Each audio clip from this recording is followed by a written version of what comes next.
When selecting a disconnecting means for a motor, the National Electrical Code, or NEC, dictates specific requirements.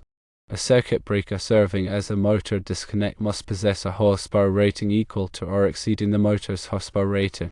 This requirement stems from the operational characteristics of motors, particularly their inrush current during startup.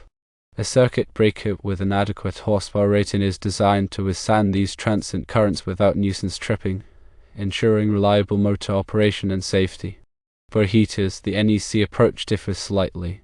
While a horsepower rating isn't explicitly mandated for the disconnecting means of heaters, the chosen disconnect, such as a circuit breaker, must be rated for the full load current of the heater.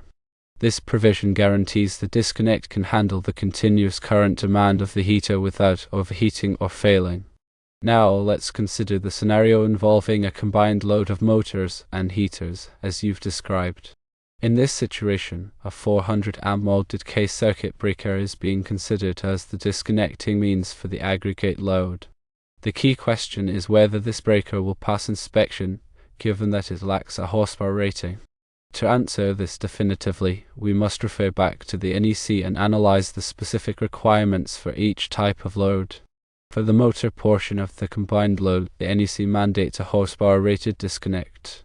Since the 400 amp breaker lacks this rating, it technically does not meet the NEC requirement for disconnecting the motor load. However, there may be an exception, according to NEC 430.109. See. This section permits using an inverse time circuit breaker rated in amps only as a disconnecting means for motors under certain conditions. Firstly, the circuit breaker must have a current rating of at least 115% of the motor's full load current rating. Secondly, the circuit breaker must be part of a listed combination motor controller. Thirdly, the motor controller must be marked to indicate that the motor disconnecting means is suitable as a motor disconnect.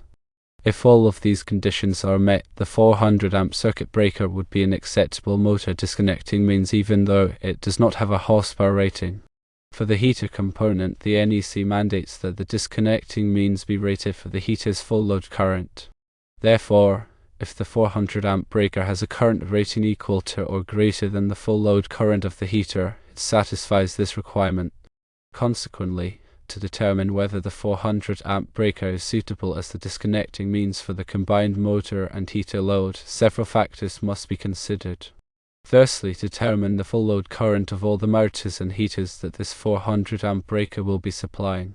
Secondly, verify the current rating of the 400 amp breaker to confirm the breaker current rating is at least 115% of the motor's full load current rating.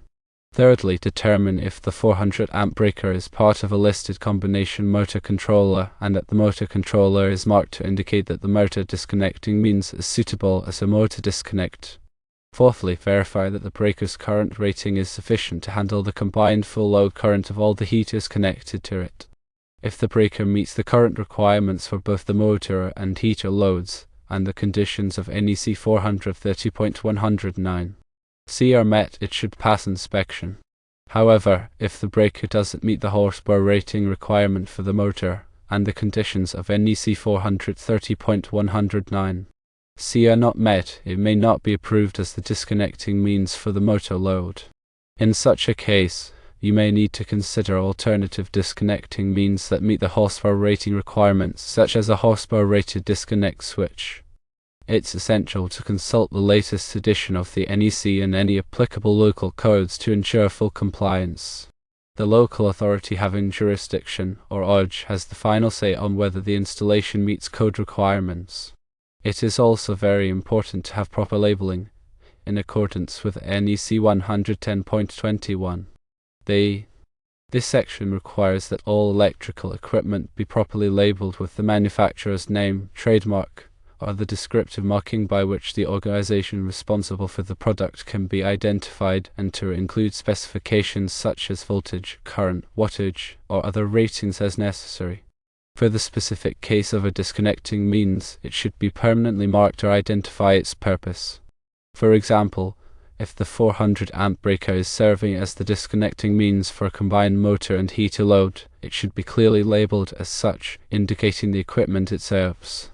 This labeling helps ensure that personnel can quickly identify the correct disconnecting means in case of an emergency or for maintenance purposes. Additional considerations include the breaker's interrupting rating, which must be sufficient for the available fault current at its location. Coordination studies may also be necessary to ensure that the breaker will trip selectively with other overcurrent protected devices in the system, preventing unnecessary outages.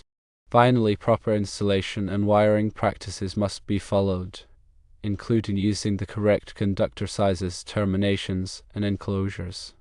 All of these factors contribute to the overall safety and reliability of the electrical system.